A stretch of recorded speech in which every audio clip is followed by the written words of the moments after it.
Injil Matius pasalnya yang ke-13. Perumpamaan tentang seorang penabur. Pada hari itu keluarlah Yesus dari rumah itu dan duduk di tepi danau. Maka datanglah orang banyak berbondong-bondong lalu mengerumuni dia, sehingga ia naik ke perahu dan duduk di situ. Sedangkan orang banyak semuanya berdiri di pantai. Dan ia mengucapkan banyak hal dalam perumpamaan kepada mereka. Katanya, adalah seorang penabur keluar untuk menabur. Pada waktu ia menabur, sebagian benih itu jatuh di pinggir jalan. Lalu datanglah burung dan memakannya sampai habis. Sebagian jatuh di tanah yang berbatu-batu, yang tidak banyak tanahnya. Lalu benih itu pun segera tumbuh, karena tanahnya tipis. Tetapi sesudah matahari terbit dan menjadi kering, karena tidak berakar. Sebagian lagi jatuh di tengah semak duri, lalu makin besarlah semak itu dan menghimpitnya sampai mati. Dan sebagian jatuh di tanah yang baik, lalu berbuah. Ada yang 100 kali lipat, ada yang 60 kali lipat, ada yang 30 kali lipat. Siapa bertelinga, hendaklah ia mendengar. Maka datanglah murid-muridnya dan bertanya kepadanya, mengapa engkau berkata-kata kepada mereka dalam perumpamaan? Jawab Yesus, kepadamu diberi karunia untuk mengetahui rahasia kerajaan sorga, tetapi kepada mereka tidak. Karena siapa yang mempunyai kepadanya akan diberi, sehingga ia berkelimpahan.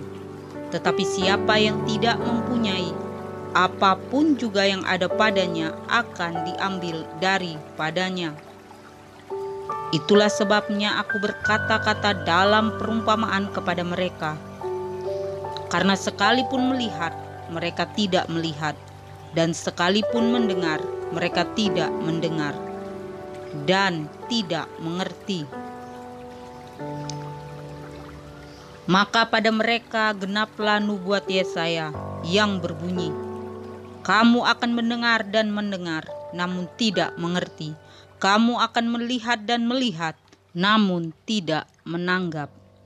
Sebab hati bangsa ini telah menebal, dan telinganya berat mendengar, dan matanya melekat tertutup, supaya jangan mereka melihat dengan matanya, dan mendengar dengan telinganya, dan mengerti dengan hatinya, lalu berbalik sehingga aku menyembuhkan mereka.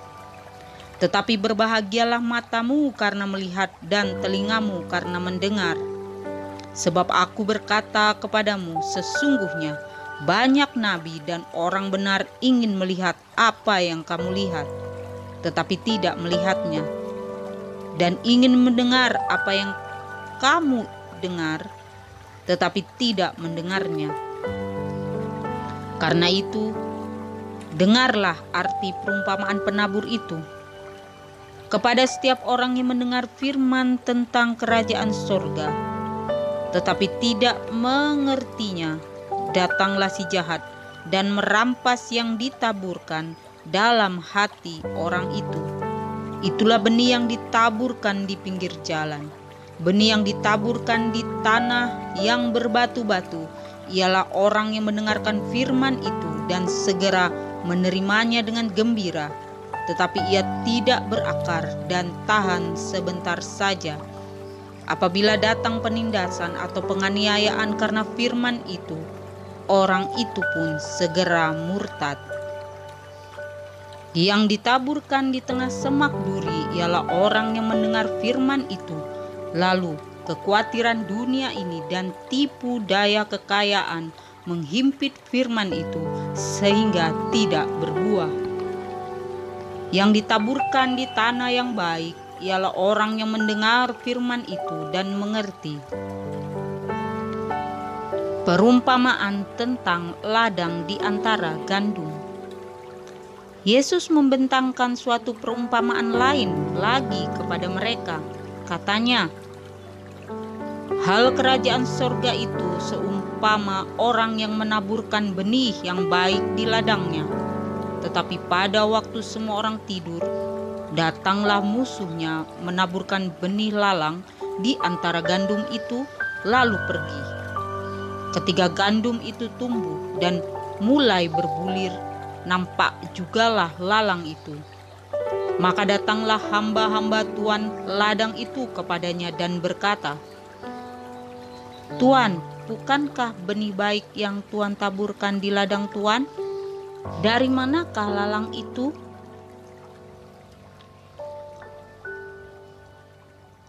Jawab tuan itu, seorang musuh yang melakukannya. Lalu berkatalah hamba-hamba itu kepadanya, jadi maukah Tuhan supaya kami pergi mencabut lalang itu? Tetapi ia berkata, jangan, sebab mungkin gandum itu ikut tercabut pada waktu kamu mencabut lalang itu. Biarkanlah keduanya tumbuh bersama sampai waktu menuai. Pada waktu itu, aku akan berkata kepada para penuai, kumpulkanlah dahulu lalang itu dan ikatlah berberkas-berkas untuk dibakar. Kemudian kumpulkanlah gandum itu ke dalam lumbungku. Perumpamaan tentang biji sesawi dan ragi. Yesus membentangkan suatu perumpamaan lain lagi kepada mereka. Katanya, hal kerajaan sorga itu seumpama biji sesawi yang diambil dan ditaburkan orang di ladangnya. Memang biji itu yang paling kecil dari segala jenis benih.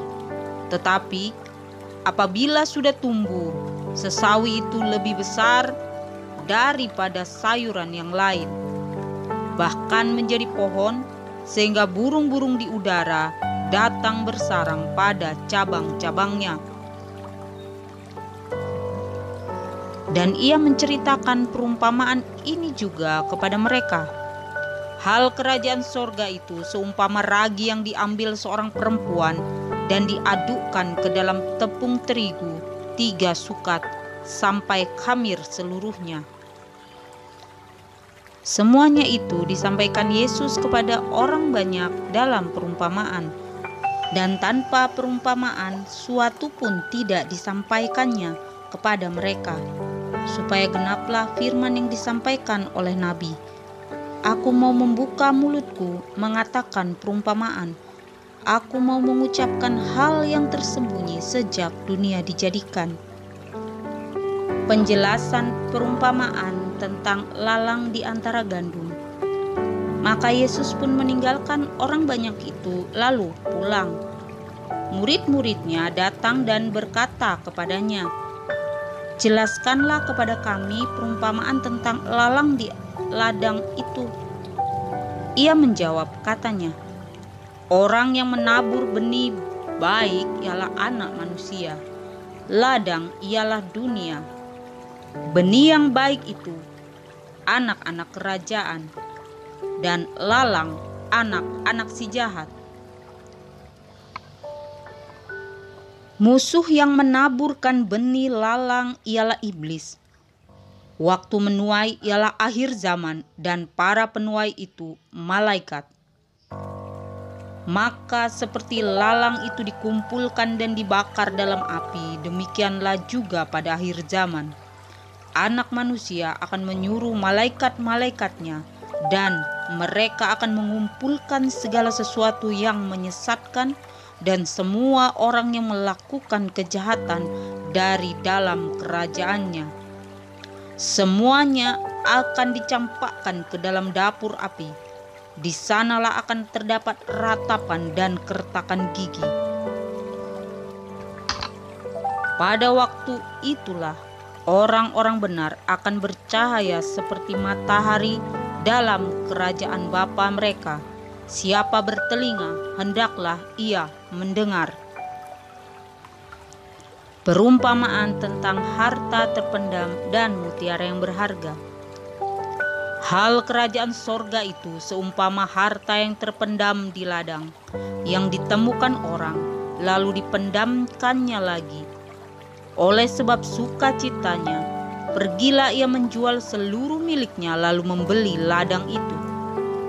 Demikian pula hal kerajaan sorga itu seumpama seorang pedagang yang mencari mutiara yang indah. Setelah ditemukannya mutiara yang sangat berharga, ia pun pergi menjual seluruh miliknya lalu membeli mutiara itu. Perumpamaan tentang pukat. Demikian pula hal kerajaan sorga itu seumpama pukat yang dilabuhkan di laut, lalu mengumpulkan berbagai-bagai jenis ikan. Setelah penuh, pukat itu pun diseret orang ke pantai, lalu duduklah mereka dan mengumpulkan ikan yang baik ke dalam pasu, dan ikan yang tidak baik mereka buang. Demikianlah juga pada akhir zaman, malaikat-malaikat akan datang memisahkan orang jahat dari orang benar, lalu mencampakkan orang jahat ke dalam dapur api. Di sanalah akan terdapat ratapan dan keretakan gigi. Mengertikah kamu semuanya itu? Mereka menjawab, "Ya, kami mengerti." Maka berkatalah Yesus kepada mereka, "Karena itu, setiap ahli Taurat yang menerima pelajaran dari hal kerajaan sorga itu, seumpama tuan rumah yang mengeluarkan harta yang baru dan yang lama dari perbendaharaannya." Yesus ditolak di Nazaret.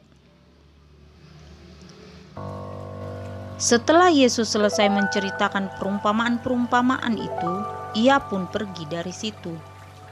Setibanya di tempat asalnya, Yesus mengajar orang-orang di situ di rumah ibadat mereka. Maka takjublah mereka dan berkata, "Dari manakah diperolehnya hikmat itu dan kuasa untuk mengadakan mukjizat-mukjizat itu? Bukankah ia ini anak tukang kayu? Bukankah ibunya bernama Maria dan saudara-saudaranya Yakobus, Yusuf, Simon dan Yudas? Dan bukankah saudara-saudaranya perempuan semuanya ada bersama kita? Jadi dari mana diperolehnya semuanya itu?" Lalu mereka kecewa dan menolak dia. Maka Yesus berkata kepada mereka, "Seorang nabi dihormati di mana-mana, kecuali di tempat asalnya sendiri dan di rumahnya." Dan karena ketidakpercayaan mereka, tidak banyak mukjizat diadakannya di situ. Injil Matius pasalnya yang ke-14. Yohanes Pembaptis dibunuh. Pada masa itu sampailah berita-berita tentang Yesus kepada Herodes, raja wilayah. Lalu ia berkata kepada pegawai-pegawainya, "Inilah Yohanes Pembaptis, ia sudah bangkit dari antara orang mati, dan itulah sebabnya kuasa-kuasa itu bekerja di dalamnya." Sebab memang Herodes telah menyuruh menangkap Yohanes, membelenggunya dan memenjarakannya, berhubung dengan peristiwa Herodias, istri Filipus saudaranya. Karena Yohanes pernah menegurnya, katanya, "Tidak halal engkau mengambil Herodias." Herodes ingin membunuhnya, tetapi ia takut akan orang banyak yang memandang Yohanes sebagai nabi. Tetapi pada hari ulang tahun Herodes, menarilah anak perempuan Herodias di tengah-tengah mereka dan menyukakan hati Herodes. Sehingga Herodes bersumpah akan memberikan kepadanya apa saja yang dimintanya. Maka setelah dihasut oleh ibunya, anak perempuan itu berkata, "Berikanlah aku di sini kepala Yohanes Pembaptis di sebuah talam." Lalu sedihlah hati raja, tetapi karena sumpahnya dan karena tamu-tamunya diperintahkannya juga untuk memberikannya. disuruhnya memenggal kepala Yohanes di penjara. Dan kepala Yohanes itu pun dibawa orang di sebuah talam, lalu diberikan kepada gadis itu, dan ia membawanya kepada ibunya. Kemudian datanglah murid-murid Yohanes Pembaptis, mengambil mayatnya dan menguburkannya. Lalu pergilah mereka memberitahukannya kepada Yesus. Yesus memberi makan 5.000 orang. Setelah Yesus mendengar berita itu, menyingkirlah ia dari situ dan hendak mengasingkan diri dengan perahu ke tempat yang sunyi. Tetapi orang banyak mendengarnya dan mengikuti dia dengan mengambil jalan darat dari kota-kota mereka. Ketika Yesus mendarat, ia melihat orang banyak yang besar jumlahnya, maka tergeraklah hatinya oleh belas kasihan kepada mereka, dan ia menyembuhkan mereka yang sakit.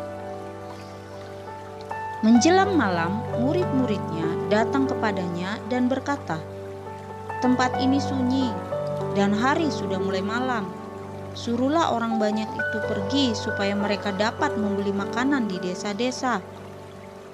Tetapi Yesus berkata kepada mereka, "Tidak perlu mereka pergi, kamu harus memberi mereka makan."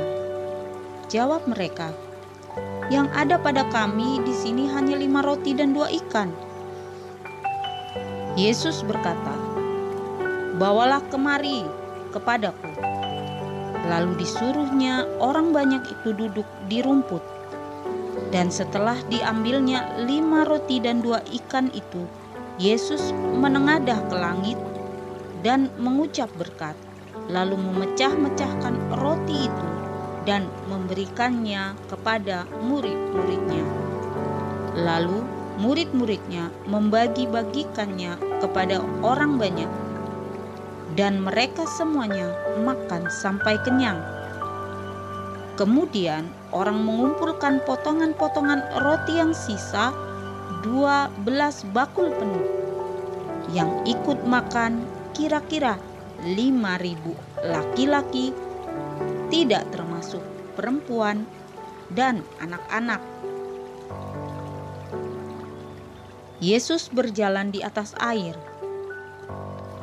Sesudah itu Yesus segera memerintahkan murid-muridnya naik ke perahu dan mendahuluinya ke seberang. Sesudah itu ia menyuruh orang banyak pulang. Dan setelah orang banyak itu disuruhnya pulang, Yesus naik ke atas bukit untuk berdoa seorang diri. Ketika hari sudah malam, ia sendirian di situ. Perahu murid-muridnya sudah beberapa mil jauhnya dari pantai dan diombang-ambingkan gelombang karena angin sakal.